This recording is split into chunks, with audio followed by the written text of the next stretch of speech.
Heart to Heart with Dr. Dawn. Oh, hello, my sweethearts. Oh, I love to spend time with you. You are so special to me, and you are so loved. You are just wonderful, wonderful, wonderful, wonderful, wonderful. You are so loved. You are so loved. I hope you know it. Oh, I hope you feel it today. I think one of the greatest things we can be is kind. Kind. Yes.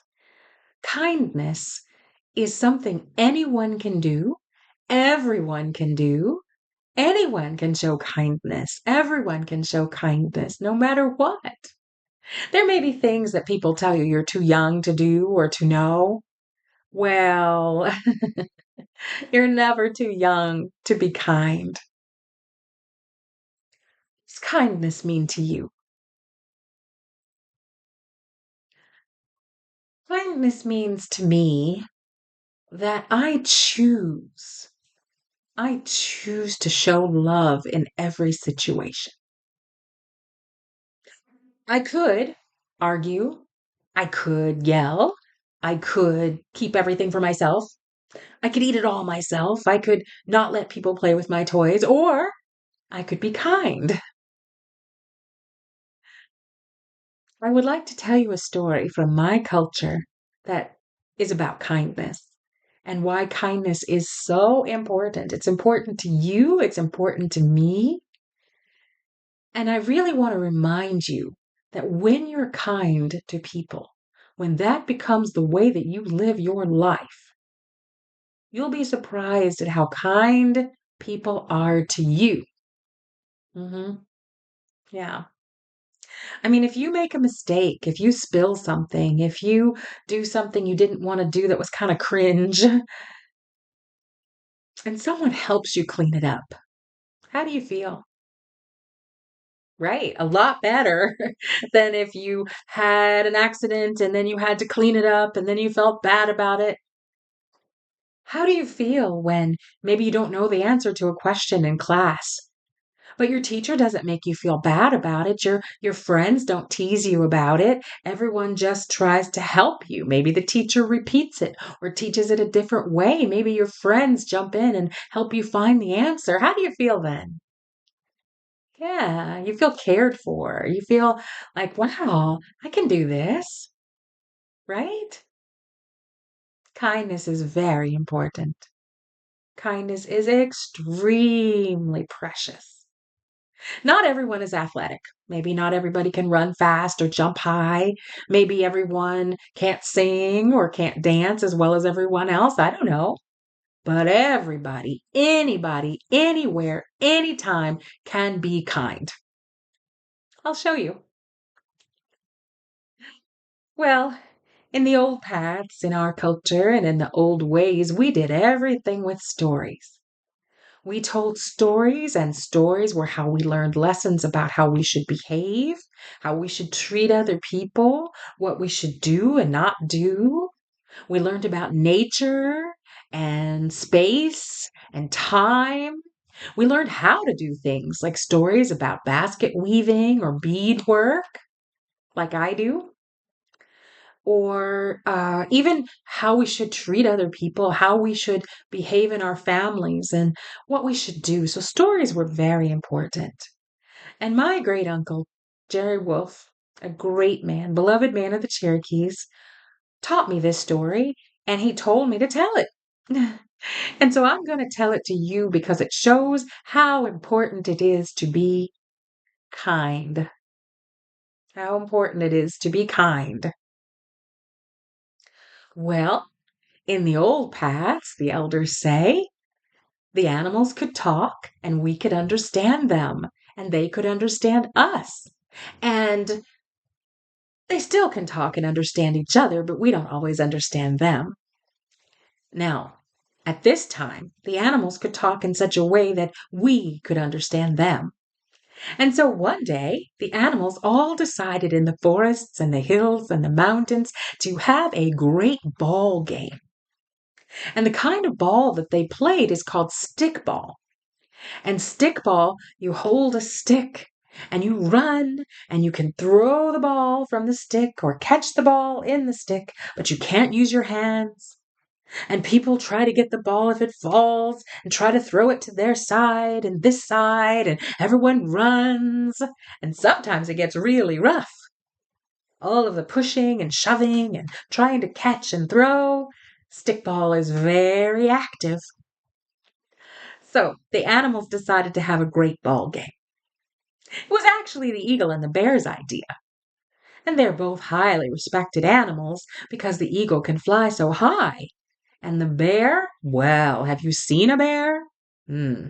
They're very smart and they're very big and they're very dangerous. We see them around here, but they're not cuddly. We don't get close. And so the animals all were very excited.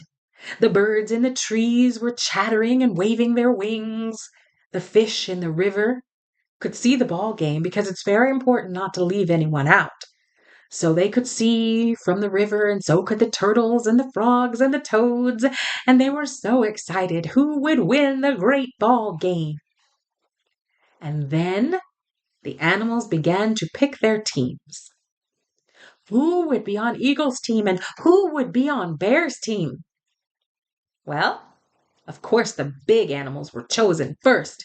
Big animals like the elk, who is so massive. We have elk in the road sometimes, and you just have to wait if you can't go around them. They have a mind of their own, and nobody can move them. The big animals were chosen first, and then the fast animals, like the deer, who run so fast when you see a flicker of their white tail, and then they're gone. They can jump over a fence. We have deer eat our pumpkins that we put out for harvest time for decoration. And sometimes they just jump the fence and they're gone.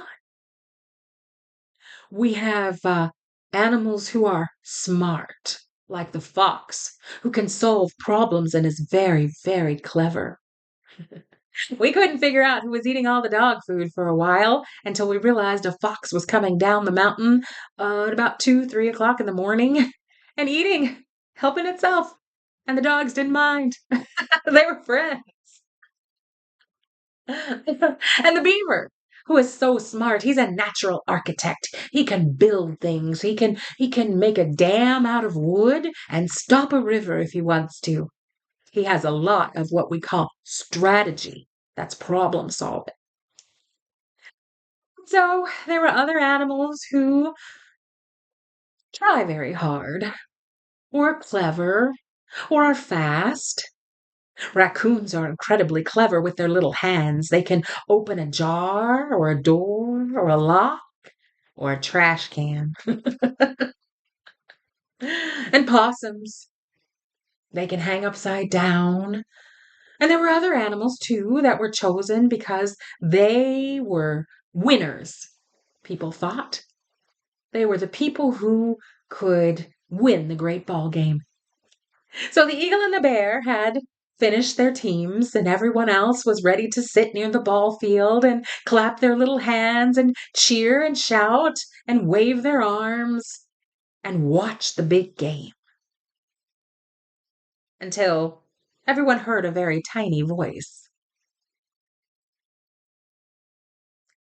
Excuse me. Excuse me. Excuse me?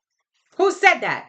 Said the wolf, who was fast and strong and one of the very first animals picked for a team.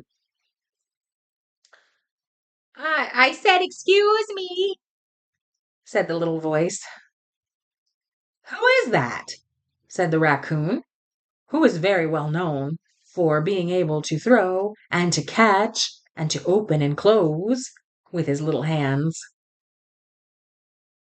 I said, excuse me, I would like to play in the great ball game. How is that? Said the beaver. I don't know, said the bear, but they seem very small.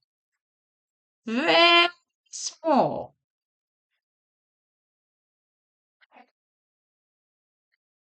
I would like to play on a team in the great ball game, said the mouse, who was very small and not always very fast and certainly not very smart and, well, or was he? Hmm. Just by looking at someone, you can't tell who they are or how they are. But everyone looked at the little mouse and thought he was too small and too slow and too not smart to play in the great ball game. I'm sorry, said the eagle. We have all our teams. We have chosen the animals that we think are the best choices. The animals that could run fast, the animals that could jump high, the animals that are strong or smart. They're all on teams already, and we're ready to begin. The eagle wasn't mean about it. He wasn't rude about it. He just didn't listen to the mouse very well. I understand, said the mouse, but I would still like to play in the great ball game, please. No, said the bear. Absolutely not. No, no, no, no. Nope, nope, said the wolf. Nope, nope, nope, nobody, nope, nope, nope. And he kicked the mouse out of the way. How mean was that? Oh, the little mouse rolled and rolled and rolled and rolled and rolled down the ball field all the way to the other end. When he stopped rolling, he sat up and dusted himself off, and he said, That's no way to treat a person. That is very mean. And it was. And the little mouse looked up, and there was the hawk standing there, very concerned. Hawks are very admired because they fly so high and they're so smart with keen eyes. But hawks can also be kind. I'm sorry that happened to you, he said. Wolf shouldn't have done that, and it was very mean. You're too small, and no one wants you to get hurt. But you can sit and watch the game from the sidelines with the fish and the birds and the moles and the chipmunks. Moles are blind, said the mouse. I know, said the hawk, but they like to listen, and someone sitting next to them can share with them what's going on. No, thank you, said the mouse. I want to play in the great ball game. It's a dream of mine. Oh, said the hawk. The eagle had walked up to them and looked very concerned. Well, said the eagle, if you stay out of the way and don't get underfoot, don't get trampled, you can stay at this end of the ball field. Right, said the mouse. Thank you. The ball game began at the other end of the ball field. And the beaver was running, and the raccoon was running, and the elks were bellowing, and the wolf was running and howling, and the ball was going back and forth, and there were great clashes of people and animals and sticks. And the ball game was a good ball game. The birds were cheering, the fish were cheering, and at every moment the mouse ran back and forth. When the ball went left, he went left. When the ball went right, he went right. And when the ball went up, he jumped up, even though he was far away from the ball at the other end of the ball field. And then something happened. The ball began to roll. It rolled past the deer, and it rolled past the elk, and it rolled past the hawk, and it rolled past the falcon. It rolled toward the mouse at the other end of the ball field. Oh my, oh my, oh my, said the mouse. But instead of running away from the ball that was coming towards him, which was much bigger and would probably smash him, The mouse ran toward that ball. "I'll get that ball," he said. "I'll get it. Don't worry." And he ran toward this ball, which was big, bigger than he was, and could crush him. And at that moment, the elders say, the Creator noticed that mouse, and he felt proud of him. And the mouse reached out his little mouse arms to grab the ball, and all of a sudden, he began to fly. Creator, we say, in our culture, had given him wings. And the mouse flew to the ball and scooped it up and took it to the other end of the ball field, and he won the game. Oh, that kind of mouse still has those same wings to this day, the elders say. And that's why we call that mouse a bat.